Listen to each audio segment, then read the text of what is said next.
ये हेडिंग डाल लो, सूचक इंडिकेटर्स। इसमें हम जानेंगे कि ये सूचक क्या होते हैं, इंडिकेटर्स क्या काम करता है, इसके बारे में हम समझ लेंगे। सूचक क्या होते हैं? ये सूचक इस तरह से हम समझ सकते हैं कि ये किसी भी दिए गए विलयन में अम्ल या क्षारक की उपस्थिति को दर्शाते हैं। ये ठीक है, ये सूचक क्या काम करते हैं? किसी भी दिए गए विलयन में अम्ल या क्षारक की उपस्थिति को ये दर्शाते हैं। ठीक है, तो इसी के आधार पर इनको क्या किया गया, इनके रंग और गंध को अम्लीय या क्षारकीय में विभाजित किया जाता है। इसकी डेफिनेशन लिख लें, ऐसे करके लिख सकते हो, अम्ल क्षार वे सूचक पदार्थ हैं, लिख लें, अम्ल क्षार, अम्ल क्षार अम्ल क्षार, अम्ल क्षार वे सूचक पदार्थ हैं, वे सूचक पदार्थ हैं, अम्ल क्षार वे सूचक पदार्थ हैं, वे पदार्थ हैं जिनका अम्लीय तथा क्षारकीय, अम्लीय तथा क्षारकीय, अम्लीय तथा क्षारकीय विलयन में अम्लीय तथा क्षारकीय विलयन में रंग भिन्न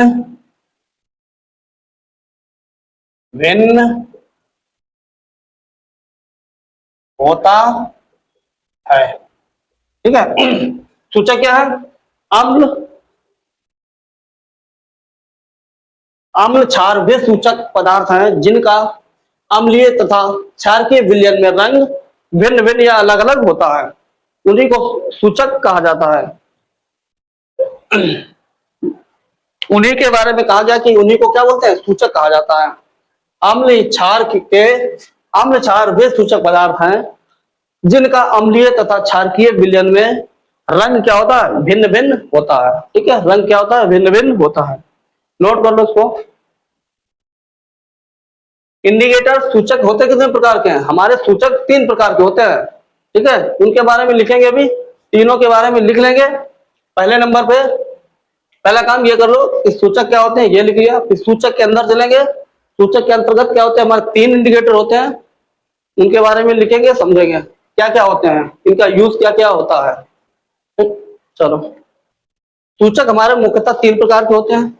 सूचक हमारे मुख्यतः 3 प्रकार के होते हैं।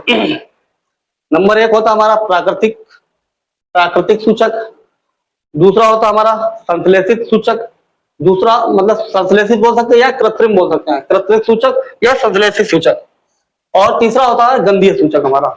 तो सूचक के प्रकार डाल लेंगे, सूचक के प्रकार, सूचक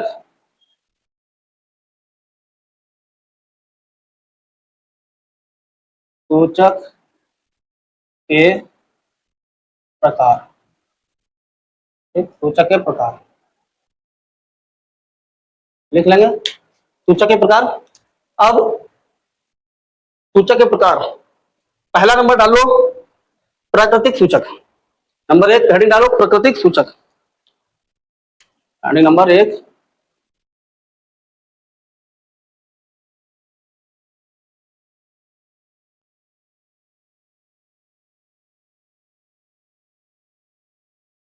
प्राकृतिक सूचक।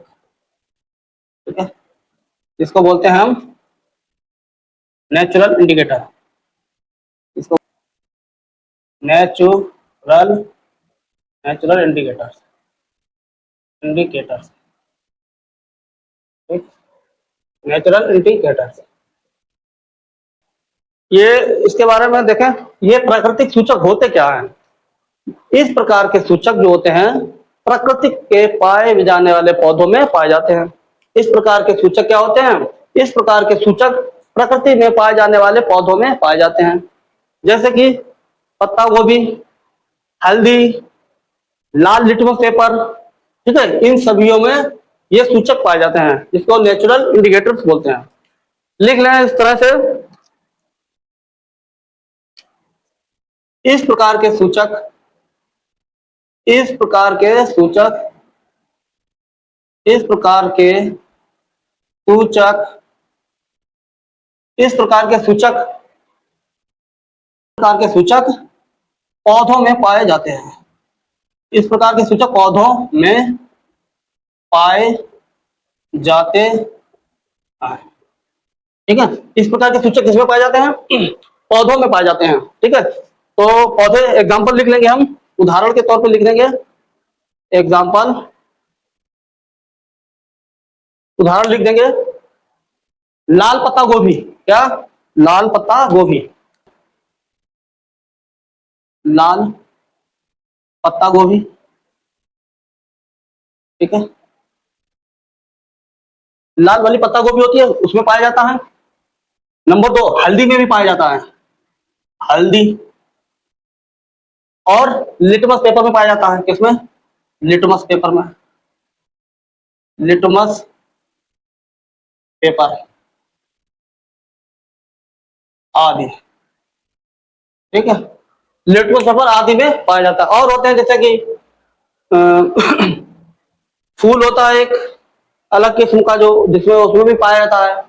तो हमें फिलहाल इतना तो पता होना चाहिए, लाल पत्ता गोभी, हल्दी और लिटमस पेपर आदि, कि ये इस कौन से सूचक है? प्राकृतिक सूचक जो होते हैं, नेचुरल इंडिकेटर जो होते हैं, किसमें किसमें पाए जाते हैं? पत्ता गोभी और लाल पत्ता गोभी, लिटमस पेपर और हल्दी में पाया जाता है। ये हमें याद रखना। इसके बाद हम इसके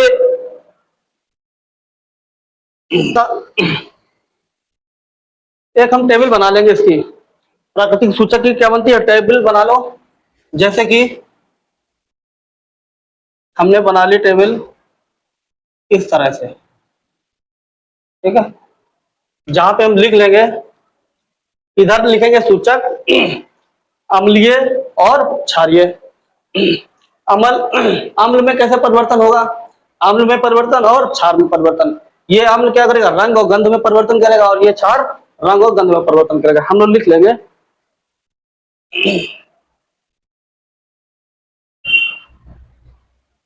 इस तरह से, 3 पार्ट में डिवाइड कर लेंगे। नंबर 1 और नंबर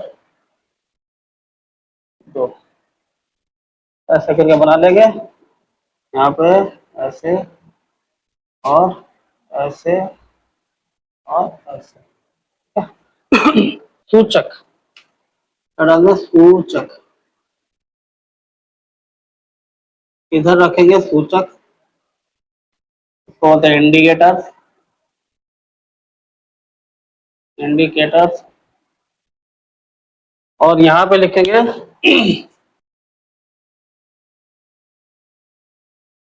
अम्लीय माध्यम में, इधर क्षारीय माध्यम में, रंग, अम्लीय माध्यम में रंग, इधर क्षारीय माध्यम में रंग, ठीक। इधर हम लिख देंगे सूचक, इस साइड लिखेंगे सूचक, इधर अम्लीय माध्यम में रंग परिवर्तन होगा, इधर क्षारीय माध्यम में परिवर्तन होगा, ठीक है। अब हम लिख लेंगे सूचक, पहला जैसे मैंने लिख लिया, नंबर 1 हम लिख देंगे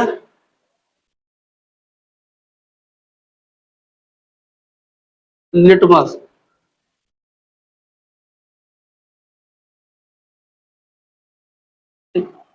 नंबर 2 लिख देंगे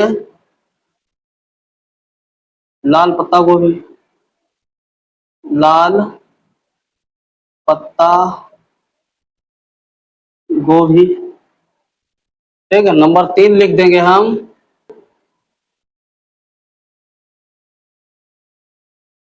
हाइड्रेनजिया,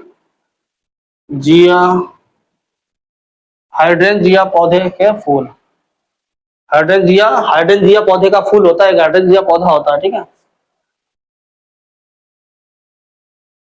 क्या होता है? हाइड्रेंजिया पौधे के फूल, हाइड्रेंजिया पौधे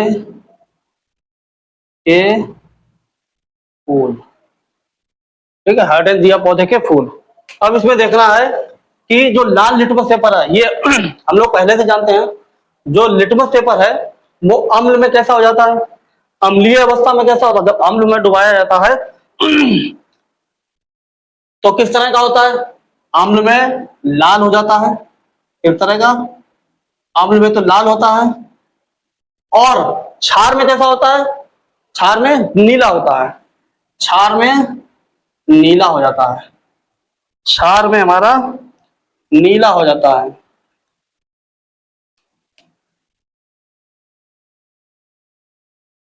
ठीक, लिटमस पेपर जो होता है अम्ल में इसका माध्यम में रंग कैसा परिवर्तित होता है, लाल रहता है, और क्षार में ये नीला होता है। ठीक है, इसी तरह से लाल पत्ता गोभी ली जाएगी, क्या होगा हाल, अम्ल में लाल रहेगी, अम्ल में लाल होगी,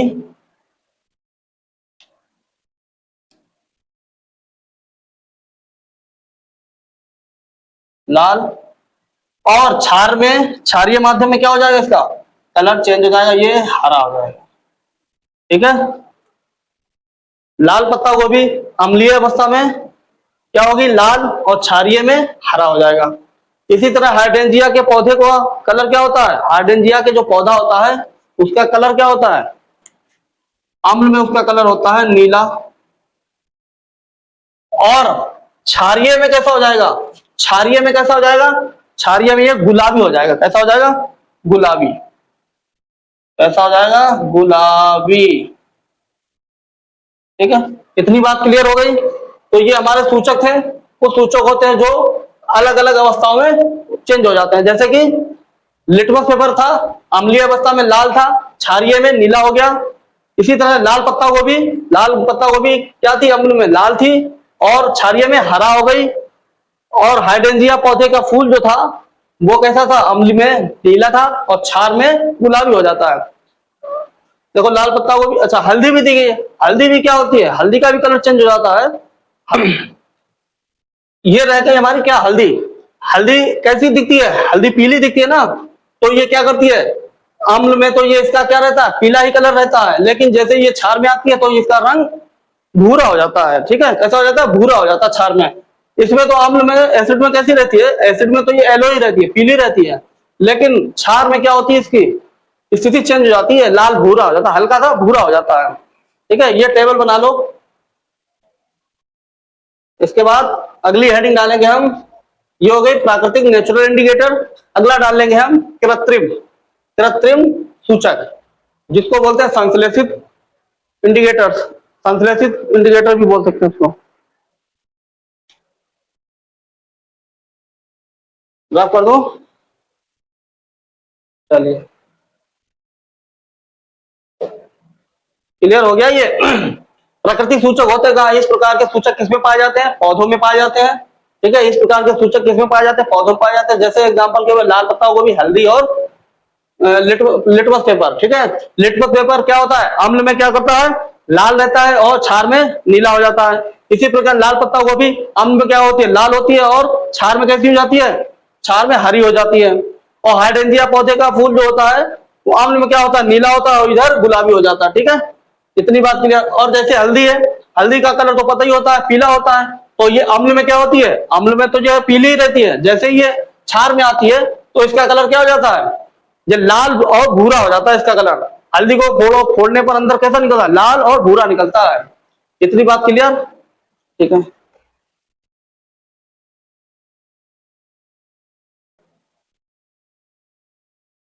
नंबर 2 है कृत्रिम, कृत्रिम सूचक।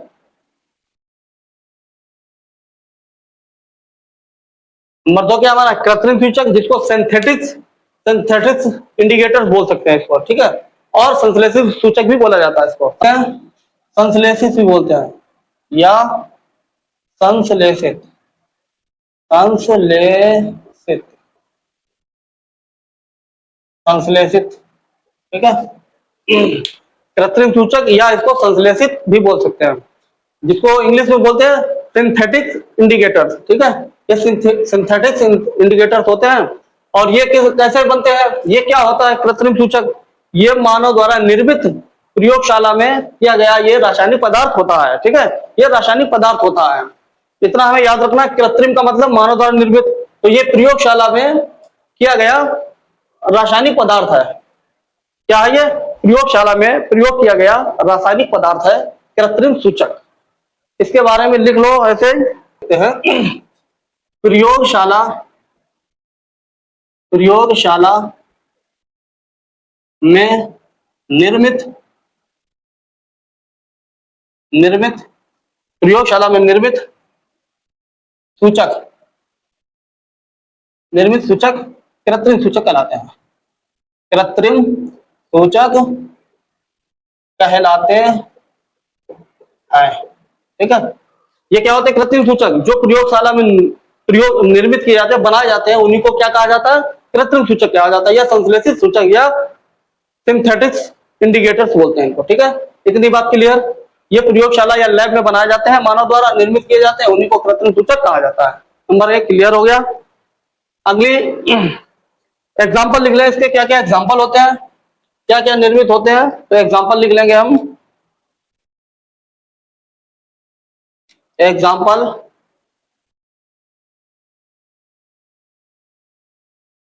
जैसे कि एग्जाम्पल है पहला हमारा फिनॉल,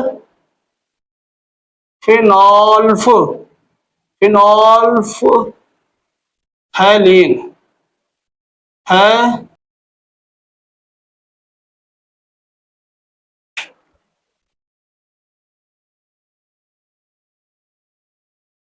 क्या हो गया हमारा फिनॉल्फ थैलीन, और दूसरा हमारा क्या है मेथिल ऑरेंज। दूसरा क्या होता है हमारा methyl, Maithil orange, orange, Maithil orange, ठीक, आदि। ठीक, ये हमारा क्लियर हो गया। तो कृत्रिम सूचक क्या होते हैं, कृत्रिम सूचक प्रयोगशाला में या मानव द्वारा निर्मित प्रयोगशाला में निर्मित सूचक कृत्रिम सूचक कहलाते हैं।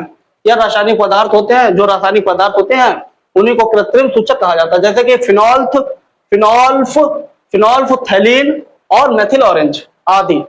इसके बारे में लिख लेंगे, इनकी भी एक टेबल बना ले।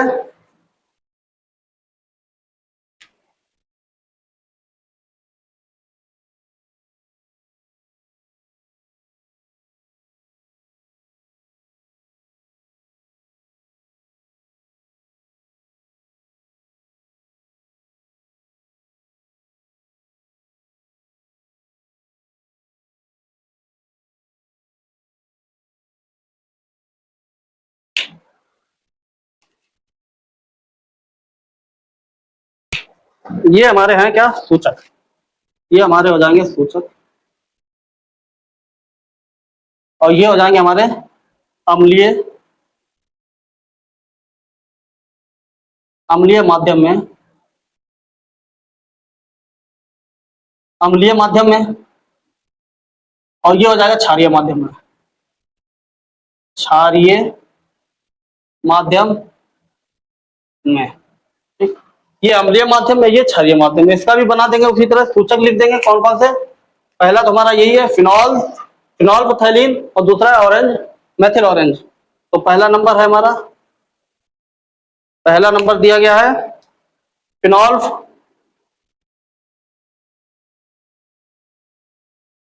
फिनॉल थैलीन, फिनॉल थैलीन, और दूसरा दिया गया है नंबर 2 दिया गया हमें मेथिल ऑरेंज। नंबर 2 क्या दिया, मेथिल ऑरेंज, मेथिल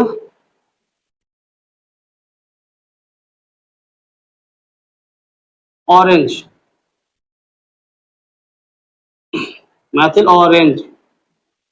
ठीक, अब देखेंगे इसको अम्लीय माध्यम में इसका परिवर्तन कैसा होगा। फिनॉल थैलीन को जब अम्लीय में, अम्ल में डाला जाता है तो इसका परिवर्तन कैसा होगा? और मेथिल ऑरेंज क्या करेगा? ये क्षार माध्यम में इसका परिवर्तन क्या होगा? और फिनॉल फिनॉल्फथैलीन जो होता है अम्ल में क्या हो जाएगा? रंगहीन हो जाता है। ये कैसा हो जाएगा? रंगहीन। इसमें मतलब कोई रंग नहीं होगा, ये रंगीन हो जाएगा। और इधर जाएगा तो कैसा हो जाएगा? गुलाबी हो जाएगा। क्षार में ये कैसा हो जाएगा? गुलाबी हो जाएगा ये। ठीक है, क्षार में क्या हो जाएगा? इसका गुलाबी हो जाएगा। और अम्ल में ये क्या होगा? रंगहीन हो जाएगा, बिना रंग का हो जाएगा ये। ठीक है, फिनॉल्फथैलीन क्या हुआ? अम्ल में क्या हुआ? अम्ल में ये रंगहीन हो गया और इधर क्या हो गया? गुलाबी हो गया। इसी तरह से मेथिल ऑरेंज होता है जो यहाँ पे लाल रहेगा, यहाँ पे पीला हो जाएगा। अम्ल में क्या होगा? ये अम्ल में ये लाल हो जाएगा और इधर पीला हो जाएगा। क्षार में क्या होगा? ये पीला हो जाता है। ठीक है, ये इतना इसका था कृत्रिम सूचक के बारे में। ये रासायनिक पदार्थ होते हैं, उसी को बोला जाता है कृत्रिम सूचक। नोट कर लो। तो ये क्लियर हो गया, कृत्रिम सूचक या संश्लेषित। इसको क्या बोलते हैं? कृत्रिम सूचक बोलते हैं, या संश्लेषित बोलते हैं, या सिंथेटिक इंडिकेटर्स बोलते हैं। प्रयोगशाला में निर्मित सूचक कृत्रिम सूचक कहलाते हैं, या मानव द्वारा निर्मित रासायनिक पदार्थ होते हैं, उन्हीं को हम क्या कहते हैं? कृत्रिम सूचक कहते हैं। कौन कौन से होते हैं? फिनॉल्फथैलीन और मेथिल ऑरेंज होता है। फिनॉल्फथैलीन क्या करता है? अम्ल में रंगीन हो जाता है और क्षार में गुलाबी हो जाता है। मेथिल ऑरेंज क्या करता है? मेथिल ऑरेंज इसमें क्या हो जाता है? लाल होता है अम्ल में और क्षार में पीला हो जाता है। क्षार में क्या होता है? पीला हो जाता है। इतनी बात क्लियर। नंबर 3 डाल लेंगे तो गंध युक्त सूचक। गंध युक्त सूचक। ठीक है, गंध युक्त सूचक, हेडिंग लगा लो, गंध युक्त सूचक। ठीक है, लिख लिया गंध युक्त सूचक। गंध युक्त सूचक होते क्या है? ये अम्लीय व क्षारीय में इनकी गंध क्या हो जाती है? परिवर्तित हो जाती है। उन्हीं को हम बोलते हैं गंध युक्त सूचक। मतलब क्या होता है? ये अम्लीय माध्यम में व क्षारीय माध्यम में इनकी क्या होती है? गंध जो होती है परिवर्तित हो जाती है, इसीलिए इनको गंध युक्त सूचक कहा जाता है। चलिए लिख लो।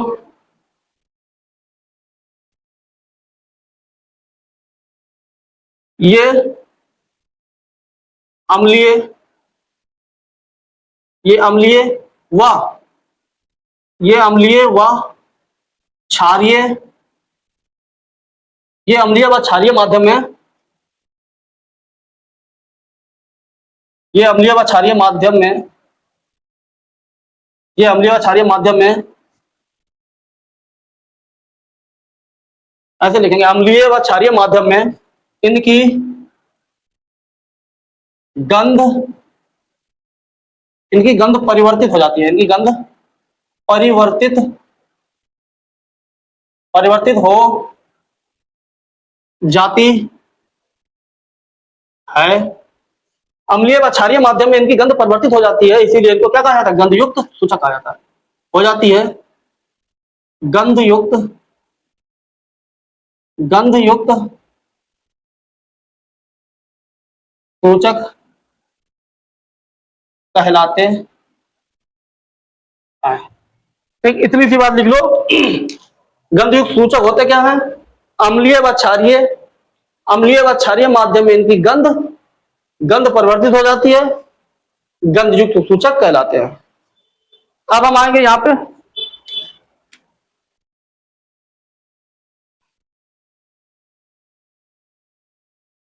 एग्जाम्पल, कौन कौन से होते हैं? जैसे कि लौंग, कौमा प्याज। ठीक है, लौंग, प्याज, वनीला आदि, ये क्या होते हैं? गंधयुक्त सूचक कहलाते हैं। ये गंधयुक्त सूचक होते हैं। ठीक है, तो लौंग, प्याज, एक और लिखते हैं वेनिला, वेनिला, ठीक, आदि, वेनिला। तो क्या होते हैं ये? लौंग, प्याज वेनिला, ये क्या है, गंध सूचक युक्त कहलाते हैं। तो अब हम इनको इसमें अम्ल में और क्षारक में देखेंगे कि इनमें किस प्रकार की गंध परिवर्तित होती है। तो पहला लिख ले सूचक हम,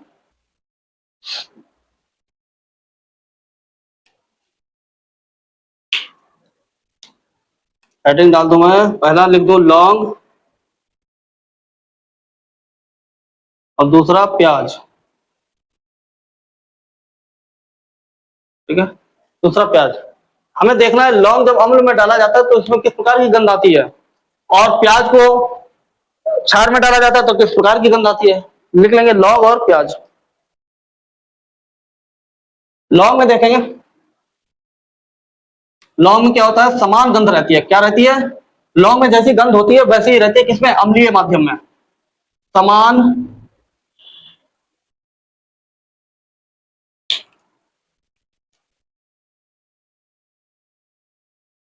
समान गंध, समान गंध रहती है, ठीक है। लौंग अम्लीय माध्यम में क्या होता है, इसकी गंध समान रहती है, और इधर क्षारीय माध्यम में क्या होगा लौंग का, तो इसमें कोई गंध नहीं होती है, कोई गंध नहीं होती, ठीक है। तो लौंग का क्या पता चला, लौंग के बारे में कि लौंग को जब अम्लीय माध्यम में क्या होता है, इसका लौंग अम्लीय माध्यम में समान गंध रहती है, जैसी लौंग में गंध आती है वैसी ही गंध रहती है, और क्षारीय माध्यम में कोई गंध नहीं रहती है। इसी तरह से प्याज का देख लें, प्याज का क्या होता है, प्याज का अम्लीय माध्यम में इसकी गंध कैसी होती है, तीक्ष्ण गंध हो जाती है इसकी। कैसी, तीक्ष्ण, कैसी गंध होती है, तीक्ष्ण गंध होती है,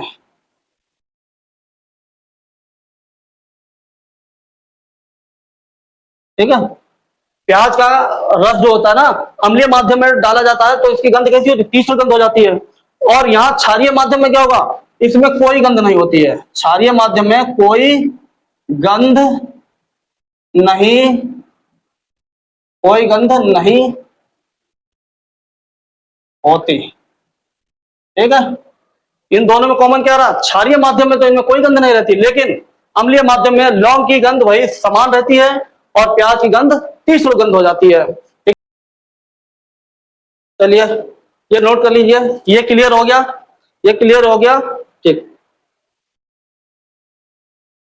एक बार से एक बार रिपीट कर लें, गंध युक्त सूचक क्या होते हैं, अम्लीय व क्षारीय माध्यम, अम्लीय व क्षारीय माध्यम इनकी गंध परिवर्तित हो जाती है, अम्लीय व क्षारीय माध्यम में इनकी गंध परिवर्तित हो जाती है, गंध युक्त सूचक कहलाते हैं, ठीक है।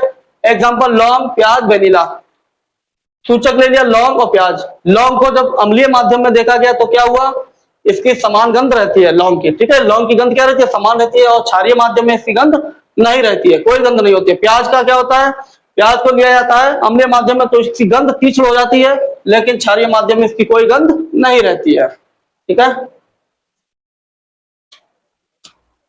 सूचक के बारे में इतना ही आता है, इतना ही पूछा जाता है, और ये भी इंपॉर्टेंट होते हैं सूचक, तो इतना ही पूछा जाता है।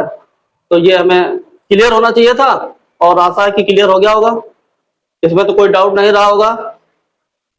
चलिए अब अगली क्लास में मिलते हैं।